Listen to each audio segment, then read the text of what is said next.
Lula aponta Bolsonaro como responsável por ataque de 8 de janeiro e deixa golpistas em desespero total.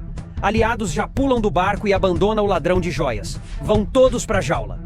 Olha, eu acredito que tem um responsável direto que planejou tudo isso e que covardemente se escondeu e saiu do Brasil com antecedência, que foi o ex-presidente da República. É sabido que ele não aceitou a nossa vitória. É sabido que ele tentou desmoralizar o tempo inteiro a justiça eleitoral. É sabido que ele tentou desmoralizar todas as instituições possíveis.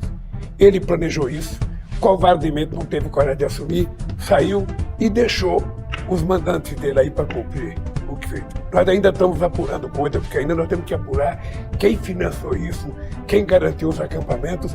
Nós não temos pressa. O que nós queremos é que seja feita justiça de fato e de direito para que nunca mais alguém ouse dar golpe num processo democrático. Ou seja, a democracia pode ser um regime que todo mundo pode criticar, mas nada melhor. É por causa da democracia que pessoas como eu chegam à presidência da República. Aliás, é por causa da democracia que pessoas como o ex-presidente chegou à presidência da República.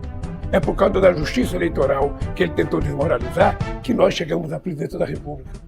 Então eu acho que ele tem um culpado, é ele. Porque ele falou disso antes, durante todo o mandato e depois do mandato. Só não teve coragem de assumir porque fugiu com antecedência. Aliás, não teve a grandeza de dar posse ao presidente eleito, que no caso fui eu. Bem, eu acho que ainda a gente não está totalmente livre de outras pessoas tentarem. Por isso é que nós temos que ser exemplares na apuração e no julgamento dessas pessoas. Todo mundo vai ter o direito à presunção de inocência, mas todo mundo tem que ser julgado e analisado com muita veemência, porque o Brasil precisa definitivamente consolidar a democracia. Olha, eu nunca tinha vivido um episódio como esse. Eu estava dentro da metalúrgica em Independência, na Vila Carioca, quando eu recebi a notícia do golpe militar de 64. Naquele tempo, as pessoas mais velhas que trabalhavam comigo falavam assim: agora os militares vão dar jeito no Brasil, agora acabou com o comunismo no Brasil. Era isso que eu via em abril de 1964, 31 de março. Eu lembro como se fosse hoje, a gente tinha parado para almoçar, eu comia de marmita quando a notícia apareceu na fábrica. Mas eu não tinha visto o que eu vi aqui. Aqui foi uma coisa inusitada, ou seja, você depois de uma eleição, eu imaginava que eles tentassem fazer alguma coisa na posse. Eu acho que eles ficaram com medo porque tinha muita gente. Tinha havido aquela atuação canalha, sabe, que envolveu inclusive gente de Brasília, sabe, que contestou com o movimento, que tocaram fogo no ônibus. No dia que eu fui diplomado, eu estava no hotel assistindo eles queimando o ônibus, queimando o carro, e a polícia acompanhando sem fazer nada. Havia, na verdade, um pacto entre o ex-presidente da República, entre o governador de Brasília e a polícia, tanto a polícia do Exército quanto a polícia do DF. Isso havia, porque aquilo não, inclusive com policiais federais participando, ou seja, aquilo não poderia acontecer se o Estado não quisesse que acontecesse. Tinha gente que achava que eu deveria sair do hotel. Eu falei, não vou sair do hotel. Por que eu vou sair do hotel? Bom, aí veio a posse, foi muito tranquila a posse, uma festa maravilhosa, o povo me deu a posse e tudo. Tivemos a primeira semana, como todo governo tem, governando com muita tranquilidade. E eu estava um pouco incomodado com as manifestações na porta do quartel. Eu, antes de viajar para São Paulo, conversei com o ministro Múcio. Ele disse que estava tranquilo e que as pessoas iam se afastar, que ele tinha conversado com o ministro e que as pessoas iam sair. Então eu viajei tranquilo. Eu, sinceramente, não me passava pela cabeça que eu ia ser pego de surpresa no domingo com aquela manifestação. Eu, sinceramente, não tive as informações corretas de que tinha possibilidade de acontecer aquilo. O que eu tinha de informação é que os acampamentos estavam acabando. Mas depois eu fiquei sabendo que durante o sábado começou a chegar gente de ônibus nos acampamentos. Mas eu não imaginei que pudesse chegar a invasão aqui, não imaginei. Sabe? Bom, aconteceu. Eu espero que o que aconteceu sirva como exemplo para as pessoas que estão nos ouvindo, para as pessoas que viveram isso, de que nós precisamos levar muito a sério o significado da palavra democracia.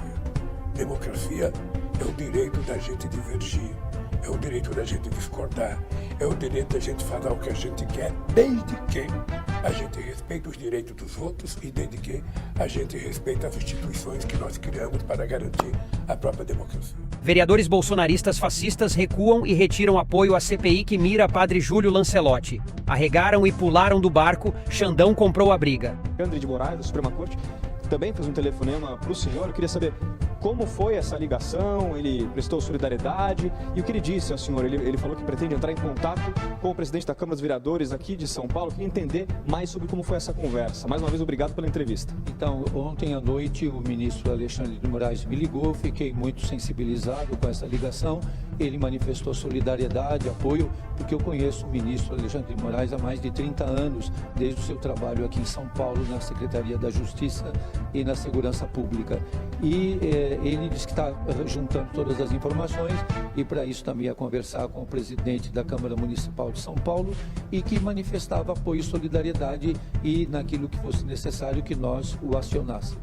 E a ideia dessa conversa com o presidente da Câmara Municipal seria justamente entender melhor?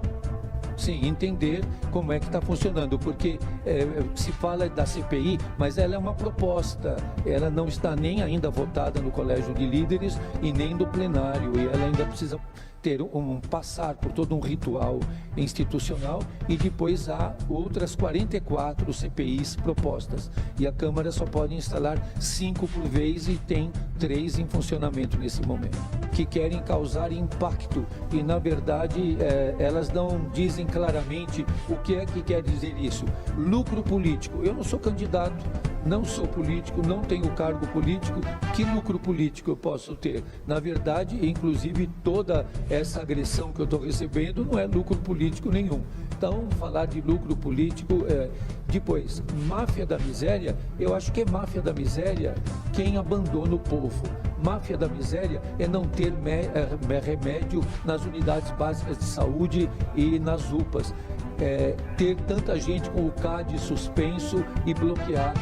Máfia da miséria é o povo ter que dormir na rua. Isso que é urdido e que é maldade. Isso que tem que ser combatido. Porque senão ficam palavras vãs, palavras ao vento que não significam nada. Padre, eu queria aproveitar e fazer mais uma pergunta para o senhor e retomar aquilo que a gente estava falando logo no início da nossa conversa aqui, que é justamente qual que é a avaliação do senhor sobre a retirada dessas assinaturas do requerimento até agora, e em que contexto que vem essa retirada das assinaturas, considerando a situação do centro da cidade de São Paulo e até que ponto isso não deixa de ser uma disputa política também. Então, essa retirada, alguns vereadores estão dizendo que eles não sabiam do que se tratava, que eles achavam que era uma CPI sobre as entidades, as OSCs, que exercem políticas públicas e que eles não tinham clareza do direcionamento político e especialmente da criminalização de algumas pessoas. Então, alguns desses vereadores estão retirando, eu estou recebendo até contato de alguns deles que estão ligando, dizendo de que eles foram, de certa forma, induzidos ao equívoco. Então, nós vivemos exclusivamente dos recursos da Arquidiocese de São Paulo e dos recursos que são encaminhados de doação para a paróquia São Miguel Arcanjo, onde eu estou aqui na Moca. E a população em situação de rua tem um crescimento exponencial em São Paulo. O censo que foi realizado pela Prefeitura de São Paulo, já com dados defasados, apontava 32 mil pessoas e a Universidade Federal de Minas Gerais, pelo Observatório de Políticas Públicas e usando a metodologia do CAD único, aponta o número de 50 mil pessoas. Então, basta hoje olhar para a cidade e você vê que é um número espantoso, basta olhar debaixo de viadutos da cidade, na área, por exemplo, central de São Paulo, ali na área do chamado Minhocão, você vai ver a quantidade de grupos familiares que estão ali. Então, os dados do CAD único apontam mais de 50 mil pessoas. Mesmo assim, há subnotificação. E nós trabalhamos muito em conjunto, em convivência com a população de rua, para encontrar respostas que sejam respostas construídas junto com eles e não para eles. E nós buscamos, através da partilha que nós fazemos todos os dias, seja de alimento, seja de material de higiene pessoal, de vestuário ou outras questões que são necessárias, conviver, porque se você não convive, você não compreende. Se você não convive, você não ama e não sabe que caminhos tomar. Padre, eu queria fazer mais uma pergunta para o senhor. Para entender na avaliação do senhor, qual que é a motivação de incluir o senhor, né, de ter uma avaliação, uma investigação da atuação do senhor no contexto todo dessa suposta possível CPI das ONGs. O senhor acha que essa inclusão está relacionada a um contexto de eventual especulação imobiliária no centro da capital paulista? E quais outras também eventuais características podem ter contribuído para que o senhor fosse relacionado a essa tentativa de criação da CPI das ONGs? Hoje São Paulo é a vitrine da especulação imobiliária. Basta você olhar a cidade é um canteiro de obras, de grandes empreendimentos. Então São Paulo é a vitrine da especulação imobiliária, é a vitrine do mercado imobiliário. E eles têm um inimigo que eles elegeram, que é a população em situação de rua. Então, quando querem me atingir não porque eu sou um padre velho, querem me atingir porque eu estou junto daqueles que incomodam, porque eu estou junto daqueles que são rejeitados. Então, há componentes políticos e ideológicos, mas há, sobretudo, o ódio aos pobres, o rechaço aos pobres, que nós chamamos, a partir do conceito da filósofa Della Cortina, de aporofobia. E, antes de finalizar, eu queria perguntar para o senhor como é que foi a conversa com o prefeito de São Paulo? Eu mandei um recado para o prefeito através do WhatsApp e ele gentilmente, prontamente respondeu. Ele disse que não estava a par de toda a situação, eu até sugeri a ele, falei, a sua assessoria de imprensa vai lhe dar todos os detalhes, porque a imprensa está com muitas informações. E eu disse que gostaria de conversar pessoalmente com ele, e ele disse que a partir de segunda-feira vai marcar um encontro e vamos ao encontro do prefeito.